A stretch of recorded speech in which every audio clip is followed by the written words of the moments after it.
अस्सलाम वालेकुम गाइस, कैसे हैं आप लोग। गाइस आज मैं आप लोगों के सामने iPhone 14 pro max deep purple colour में इसकी अनबॉक्सिंग करूंगा। आई नो मैं काफ़ी लेट हो गया हूँ अनबॉक्सिंग के लिए, बट देर आए दुरुस्त आए। मैं अपने अंदाज़ में आपको आज अनबॉक्सिंग में बताऊंगा कि आईफोन 14 प्रो मैक्स का जो फिज़िकल डिज़ाइन है वो किस तरह से है। तो मेन मेरा फोकस जो होगा वो इसका कलर और फिज़िकल डिज़ाइन के ऊपर होगा, ताकि आपको एक आइडिया हो सके कि इसका फिज़िकल डिज़ाइन जो है वो 13 प्रो मैक्स से कितना मुख्तलिफ है भी है या नहीं भी है। और इसके साथ साथ हम इसके कुछ मेजर फीचर्स के बारे में बात करेंगे, जिसमें कैमरा फीचर्स हैं, डिस्प्ले से रिलेटेड है, और इसका ओवरऑल जो एक प्रेजेंस है उसके बारे में मैं बात करूंगा। तो मैं आपको ज़्यादा बोर नहीं करूंगा, तो जल्दी से हम इसकी अनबॉक्सिंग की तरफ चलते हैं। सो गाइज, इस वक्त मेरे पास जो आईफोन 14 प्रो मैक्स का मॉडल है वो दुबई वर्जन है। रीजन से रिलेटेड और वर्जन से रिलेटेड मैं आपको वीडियो में आगे जाके कुछ इन्फॉर्मेशन ज़रूर दूंगा। अभी हम इसकी अनबॉक्सिंग करते हैं। तो अनबॉक्सिंग के लिए हमारे पास यहाँ पे दो सील्स होती हैं, जिसको मैं यहाँ से बिल्कुल इसको टेयर ऑफ भी कर सकता हूँ, बट मैं चाहता हूँ कि इसको थोड़ा नीटली अगर हम इसकी अनबॉक्सिंग करें तो यहाँ पे मैं इसको ब्लेड के ज़रिए थोड़ा नीटली इसको अनबॉक्स करूँगा। तो ये देखिएगा, हम इसको लाइटली यहाँ से कट कर देंगे। तो ये सील यहाँ से इसकी कट हो चुकी है। तो हम इसको अब आराम से एक तरफ से इसको ओपन कर सकते हैं। बिस्मिल्लाहिर्रहमानिर्रहीम। लें जनाब। So guys, this is pure beauty.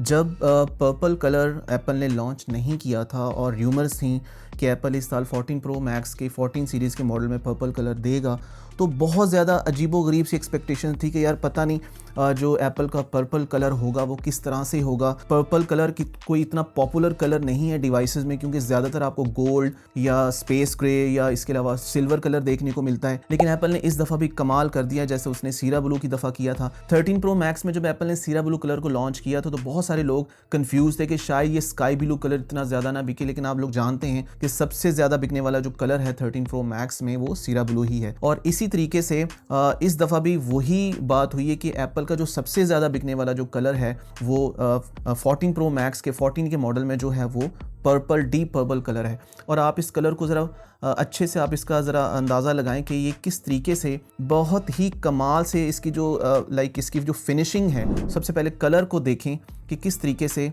Apple ने इस कलर को बिल्ड किया है। इसके साथ साथ हम अब इसके डिज़ाइन की तरफ जाते हैं। तो गाइज़, ये ओवरऑल इसका वही ग्लॉसी जो साइड पे जो स्टेनलेस स्टील का जो रिम है, एप्पल ने वही 13 प्रो मैक्स और 12 प्रो मैक्स वाला जो डिज़ाइन है उसी को ही फॉलो किया है। यानी कि आप देख सकते हैं कि मेरे राइट साइड पे यहाँ पे इसका जो है पावर बटन है, और जो यूएस मॉडल है यहाँ पे उसका आपको 5G एंटेना भी देखने को मिलेगा। लेकिन बाकी जितने भी मॉडल हैं वहाँ पे आपको इस तरह का कोई भी एंटेना देखने को नहीं मिलता। बट इट डजंट मीन कि वो 5G सपोर्टेड नहीं है, वो भी 5G सपोर्टेड हैं, जैसा कि ये वाला मॉडल भी है।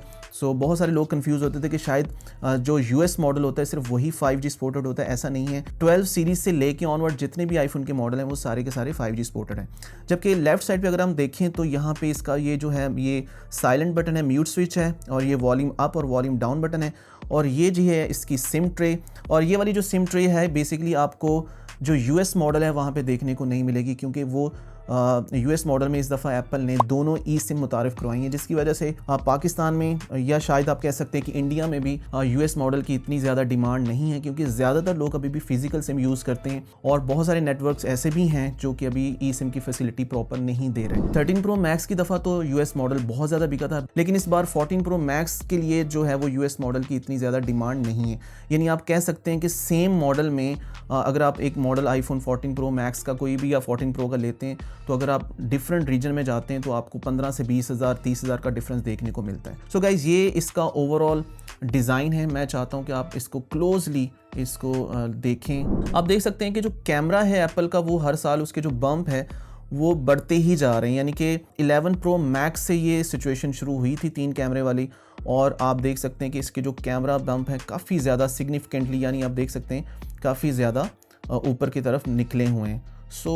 इसकी वजह ये भी है कि कैमरा का जो सेंसर है वो काफ़ी ज़्यादा इम्प्रूव्ड होते जा रहे हैं, और कैमरा की अगर बात करें तो यहाँ पे एप्पल ने फर्स्ट टाइम 48 मेगापिक्सल का जो कैमरा है वो मुतारिफ़ करवाया है। और 48 मेगापिक्सल के साथ साथ जो फर्दर डिफरेंसेस हमें जो चीज़ें इसमें देखने को मिलती हैं वो ये है कि 48 मेगापिक्सल के साथ साथ 1.8 f इसका अपर्चर है, 24 mm वाइड एंगल है इसका। इसके अलावा जो दूसरा कैमरा है टेलीफोटो कैमरा वो 12 मेगापिक्सल ही है f2.8 अपर्चर के साथ, जबकि इसका जो अल्ट्रा वाइड कैमरा है 12 मेगापिक्सल ही है और f2.2 अपर्चर के साथ वो हमें एप्पल ने मुतारिफ़ करवाया है। सो काफ़ी ज़्यादा इम्प्रूवमेंट और काफ़ी ज़्यादा जो है एनहांसमेंट आपको इस साल मज़ीद कैमरा के अंदर देखने को मिलेंगी। सो इस बार एप्पल ने पोर्ट्रेट मोड का जो फीचर था वीडियो के अंदर जिसको सिनेमैटिक मोड भी कहते हैं, सो इस सिनेमैटिक मोड को एप्पल ने 13 प्रो मैक्स में 1080p रेजोल्यूशन तक और 30 फ्रेम तक उसको महदूद रखा था, लेकिन यहाँ पे आपको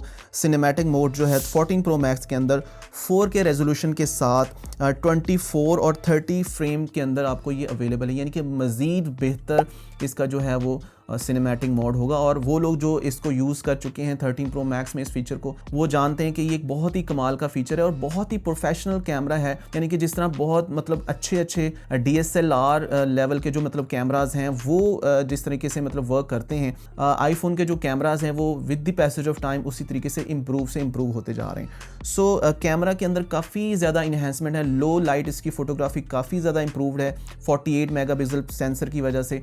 और इसके अलावा जो मैक्रोग्राफी का फीचर एप्पल ने मुतारिफ़ करवाया था वो भी बहुत ही कमाल का फीचर है, यानी अगर आप किसी बहुत ही छोटे से छोटी चीज़ को बड़ा क्लोजली अगर उसकी पिक्चर लेना चाहते हैं तो बहुत मैग्नीफाई करके उसका वो जो दिखाता है, तो वो भी कमाल का फीचर है, तो वो भी इसमें काफ़ी ज़्यादा बेहतर है, पहले से काफ़ी ज़्यादा इम्प्रूव्ड है। सो गाइज़ ये तो ओवरऑल इसके कैमरा के बारे में था। जहाँ तक इसके फिजिकल डिज़ाइन के बारे में बात है तो वो ऑलमोस्ट 13 प्रो मैक्स वाली ही इसकी जो फील है, इवन कि 12 प्रो मैक्स वाली ही बात करें तो। और रेजोल्यूशन की अगर बात करें तो 14 प्रो मैक्स की जो रेजोल्यूशन है वो थोड़ी सी कह लें कि 13 प्रो मैक्स की रेजोल्यूशन से थोड़ी सी बेहतर है। और अगर पिक्सल डेंसिटी की बात करें तो 14 प्रो मैक्स के जो पिक्सल हैं वो 460 पिक्सल डेंसिटी है इसकी डिस्प्ले की मैं बात कर रहा हूँ, जबकि दूसरी तरफ 13 प्रो मैक्स जो है वहाँ पे आपको 458 पिक्सल डेंसिटी देखने को मिलेगी। यहाँ पे जो सबसे बड़ा डिफरेंस आपको 14 प्रो मैक्स के मॉडल में देखने को मिल रहा है वो इसका डायनेमिक आइलैंड है। तो चलें हम इसको पील ऑफ करते हैं।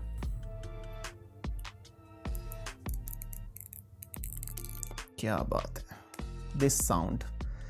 सो गाइस ये है डिस्प्ले, हम इसको ऑन करते हैं। बेसिकली डायनेमिक आइलैंड जो है वो एप्पल का जो नॉच को निकालने का या नॉच को रिप्लेस करने का एक एप्पल का एक नई टेक्नोलॉजी एप्पल ने उसको मुतारिफ़ करवाई है। तो ये जैसे कि आप देख रहे हैं कि ये वाली जो नॉच आप देख रहे हैं इसको एप्पल ने डायनेमिक आइलैंड का नाम दिया है। यहाँ पे सबसे कमाल की बात ये है कि जो डायनेमिक आइलैंड आप देख रहे हैं, ये वाला जो ब्लैक पोर्शन है ये स्टैटिक नहीं है, यानी कि आप ये ना समझे कि ये फिक्स्ड है। ये जैसे जैसे आप बहुत सारे डिफरेंट फंक्शन परफॉर्म करते हैं, यानी अगर आप कॉल्स लेते हैं या आप अगर फ़र्ज़ करें कोई एक्टिविटी कर रहे हैं, आपने टाइमर लगाया हुआ है, आपने स्टॉप वॉच यूज़ कर रहे हैं, आपकी कॉल आई हुई है, तो उसके हिसाब से इसका जो साइज़ है यहाँ पे वो कम या ज़्यादा होता है। और इसके साथ साथ आप कह लें कि जितनी भी ऐप्स लाइव एक्टिविटीज़ को सपोर्ट करती हैं, लाइव एक्टिविटी से मुराद ये है कि जो भी काम आप परफॉर्म कर रहे हैं, यानी आप कॉल ले रहे हैं या आप स्टॉप वॉच यूज़ कर रहे हैं या कुछ भी और कर रहे हैं, वो आपको यहाँ पे डायनेमिक आइलैंड में उसकी वो जो एक्टिविटी है वो आप उसको देख सकते हैं, उसका जो स्टेटस है उसको देख सकते हैं। तो ये एक बहुत ही कह लें कि इनोवेटिव चीज़ है कि बहुत सारे लोग जो थे वो ये तो एक्सपेक्ट कर रहे थे कि एप्पल अपनी नॉच को कम कर रहा है, लेकिन ये कोई भी एक्सपेक्ट नहीं कर रहा था कि वो इसको इस तरह से इम्प्लीमेंट करेगा। तो ये एक काफ़ी कह लें कि बेहतर एक स्टेप है नॉच को कम करने का।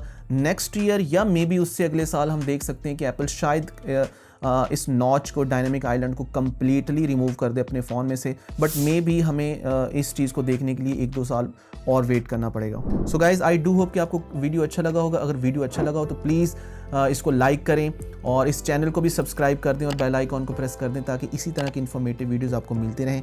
इंशाल्लाह बहुत जल्द अपनी नेक्स्ट वीडियो में आप लोगों से मुलाकात करूँगा। तब तक के लिए मुझे दें इजाज़त। अल्लाह हाफिज़, पीस।